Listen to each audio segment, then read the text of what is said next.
movie series of late, and I hope you have enjoyed that. Sometimes I think you get a special treat that I like movies, and sometimes I feel like you get punished because I like movies. Hopefully we'll just keep that a balance that goes all the while. But we've landed here on the last one. It's a film called Wicked for Good. It was actually, well, there's a whole history of it, but this iteration was actually a single stage show that they put into two movies. The first half got all the awards and accolades and all that, and the second half didn't get so many. So my goal was, the likely Academy Award nominations. Well, Wicked for Good didn't get as many nominations as the part one did. So I don't know if that bothers anybody, but I just wanted to acknowledge it, because that is what happened. So it's called Wicked for Good, but you'll notice I wrote Wicked for Good with a question mark, because I feel like this is some of the theme that the story is getting into. We live in such a polarized age where we'll even wrestle over what the definition of good is. And so I feel like this story kind of dives into the complexity of that question. So again, just some ramp up into this thing. Some of you know this, some of you don't. But the original Wizard of Oz story that Wicked is written from is an age-old story written back around 1900 by the author L. Frank Baum.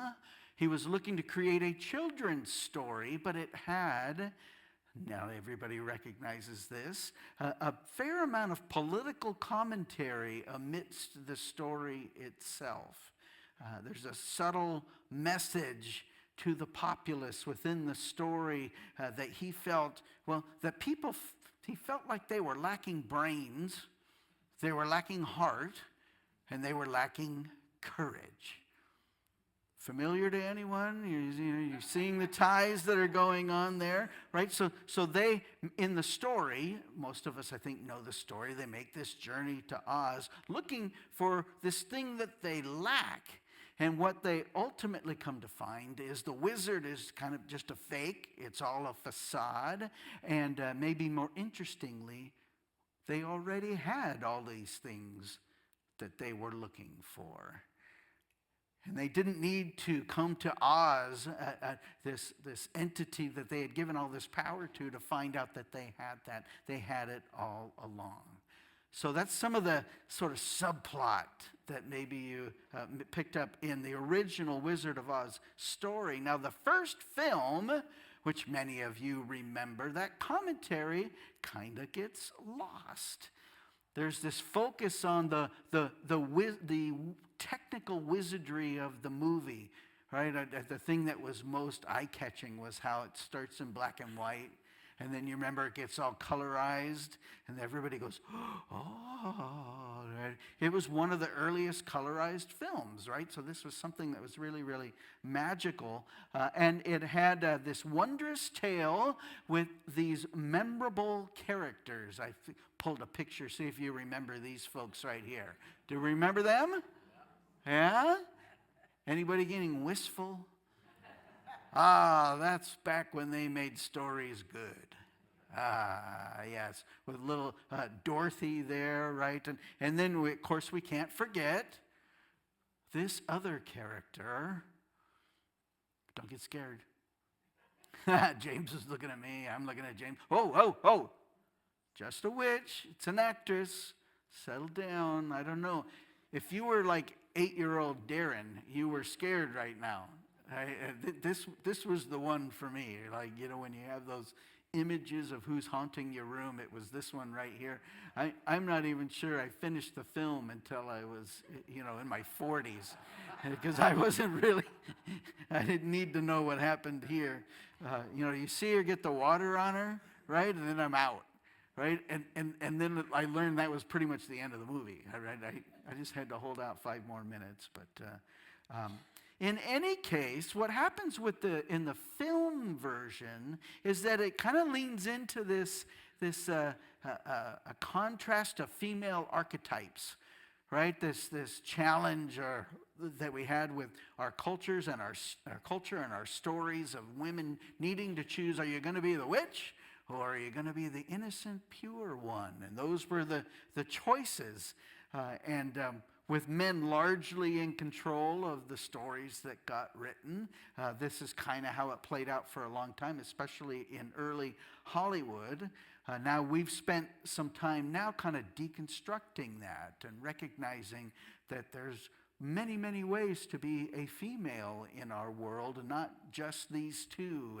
And so women watching our stories and our films have more options for models to kind of help define themselves. And this is, in general, we think a positive thing. In fact, I might argue that the next job we have is to figure out how to help the men live in this new reality where women are able to make some choices, even if those choices land on those two polarities or archetypes. We still want to figure out how we teach men to still have the values that they honor in a way that creates space for that evolution of how we see women. But that's a whole other sermon, and it's 10:48 already. So finally, we get to Wicked, the book, right? The book that the play was built on, that the movie was made from. First of all, I want to point out, it is a story that was released in 1993, right? So this is a relatively old story, and I just think it's worth mentioning how long ago it was.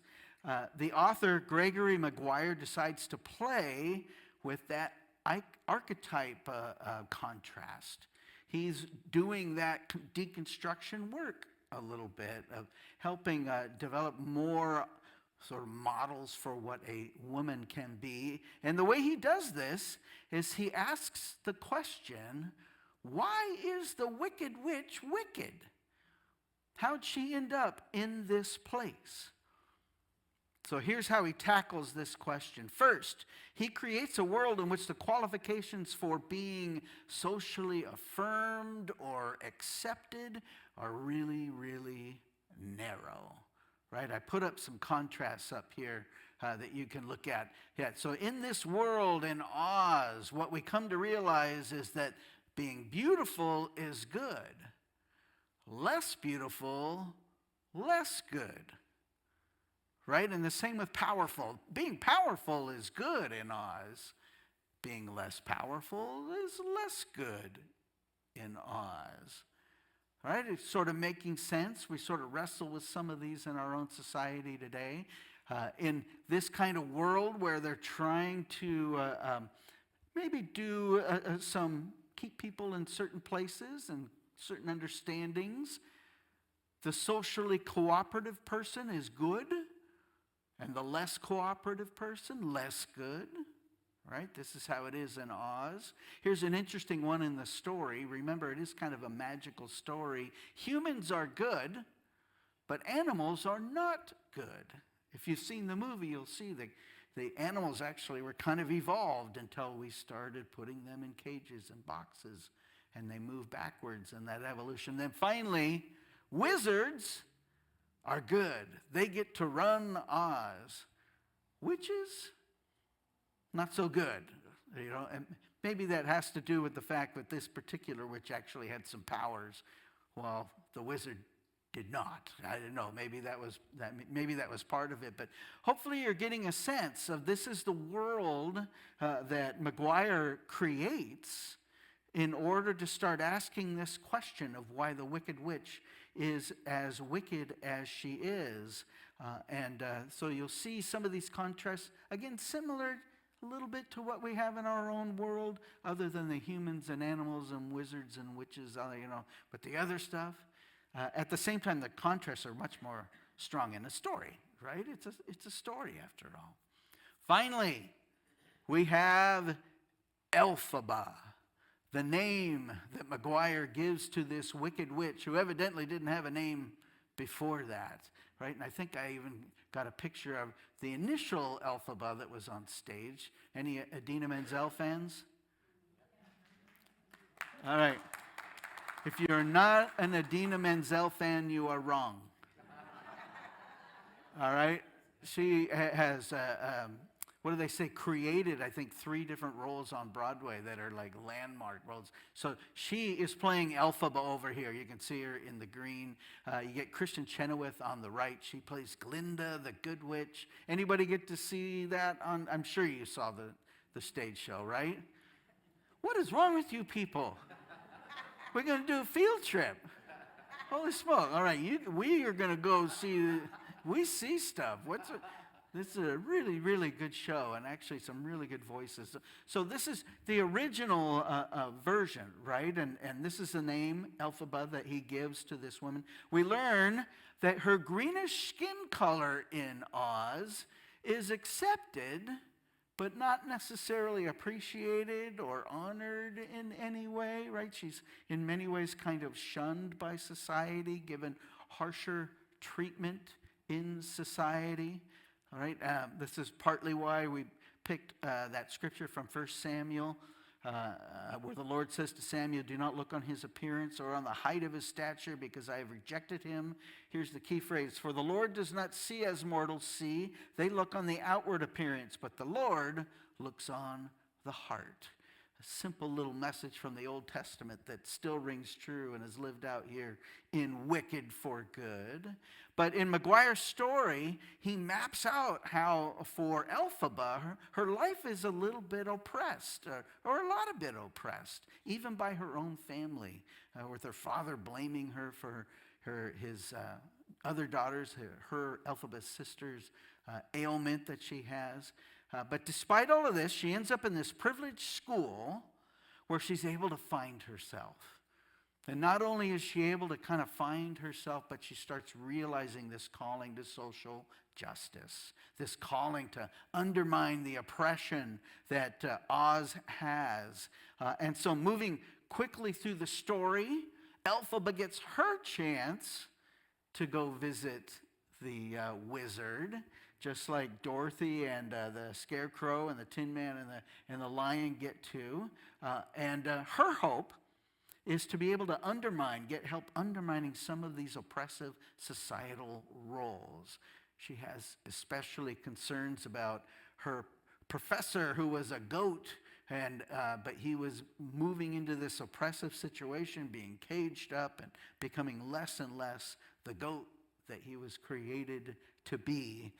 Ultimately, Elphaba learns, just like Dorothy learned, that the wizard isn't what he says he is. In fact, any power he has seems to be used just to appease the people and to keep them all at bay. She also learns that he is actually kind of invested in this oppressive world because it keeps everybody in the structure in place with him at the top, right? So that wizard, he doesn't really want to take any of that down. This comes as an awakening for Elphaba, just in the same way that Dorothy and her friends get this awakening that really the wizard is just a fake.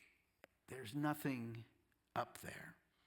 So I'm going to save the ending for right now, because I want to take a jump into the Christian themes that I found that were living and breathing through this. I know some of you are like, why is he talking about a movie? He keeps talking about a movie. I'm here on a Sunday morning, and it's 10:55. Shouldn't he be talking about Christianity here somewhere along the line? Yes, here it is. Sop it up. First, that heart for the poor and oppressed. Hopefully you were making those connections. It wasn't that difficult to see what's being done there. The fact that she's being oppressed for her skin color. Well, we've been wrestling with that as a species forever. We've been wrestling with it as a country since we've been a country. So hopefully you're seeing that connection as it's being made to our own life right now.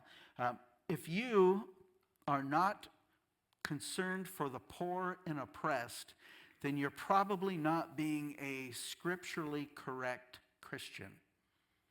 If you're reading your Bible, there's no way around that mandate.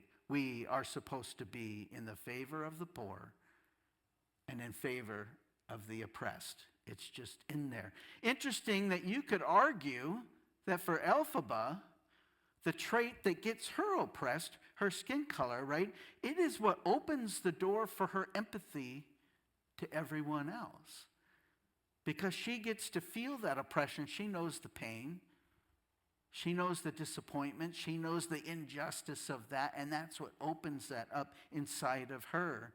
We might ask ourselves how it's often our own weakness or our own less accepted traits, our vulnerabilities, that lead us to do our good work for others.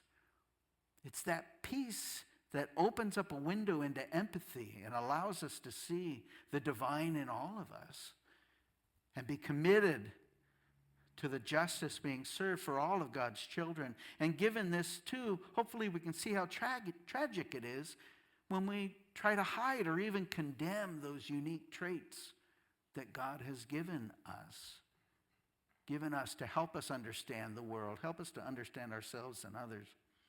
Finally, a second Christian theme, and this is the one that plays out with the film Wicked for Good Part 2, the value for sacrifice.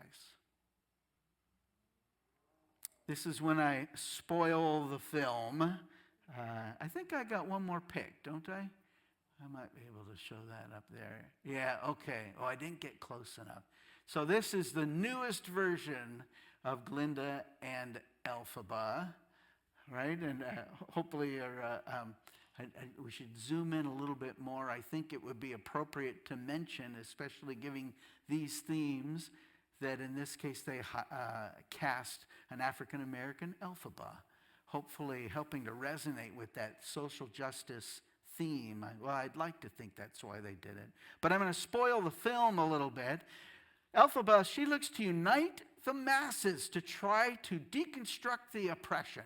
She's going to try and make some good, right? And what that she ultimately realizes is that the masses have a little bit of difficulty dealing with, I guess we would say, the nuances of life.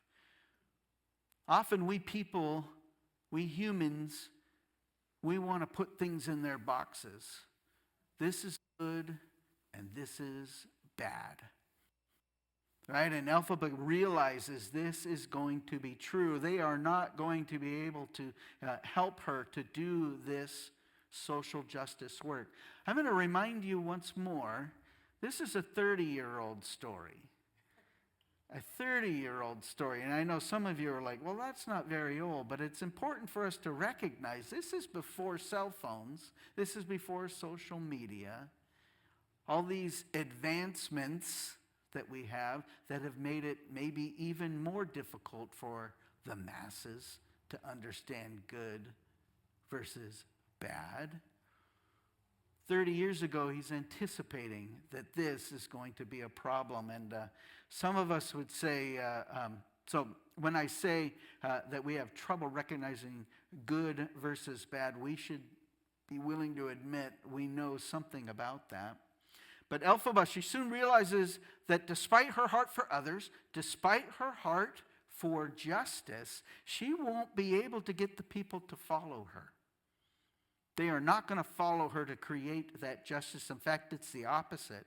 It will be the fear and hatred that they have for her that enables them to follow her friend, the good witch, Glinda, and to do the right thing. It's a complex kind of twisting thing there, but Glinda and Elphaba have become very, very tight. They are both recognizing the good that needs to be done, but they're also recognizing, at least Elphaba recognizes, that they're not going to let her do it. That their hate, their fear isn't going to allow them to follow. But if she can carry their hate and their fear and take it on her shoulders, then Glenda can be the one, because she trusts her to do the right thing, to do the good. So Elphaba, she allows the people to see her, I will say, ended, so I'm not fully spoiling anything, trusting that the goodwill it leaves Glenda will be used appropriately. She allows herself to die in a way that carries their fear and their hate, leaving a halo of trust around Glenda. Hopefully, you can hear the Christ-like references that are being made here. She takes on the inadequacies. She takes on the sins of the people, knowing that this is what will open up their heads. This is what will open up their hearts. Can you see why we're focused on Philippians 2 this morning? In this passage, I hear, the world is the world is the world is the world is the world is the world is the world. It is what it is. But we need to be like Christ. It's a beautiful, beautiful place, but it is a broken place as well. A place of human imperfection. In that reality, we are called to be like Christ. But in this really specific way, at least in Philippians, it's through our humility. For Paul, this meant an emptying of himself, an emptying of his divinity in order to be like us, in order to be human, to make that connection with us. It wasn't a show of power, but it was to be a model of the pathway to life, to a blessed life, not just for us, but for all. And it's a pathway that is grounded in humility and sacrifice for others. In the case of Christ and of Elphaba, to a certain extent, it meant the sacrifice of their lives. They had to give up their life. I don't believe that that's what we are being called to in the same way. We aren't being asked to give up our life. I think what he's likely speaking of here, Paul in this case, is the death of our hubris, the death of our arrogance, the death of our desire to be Jesus or to be God.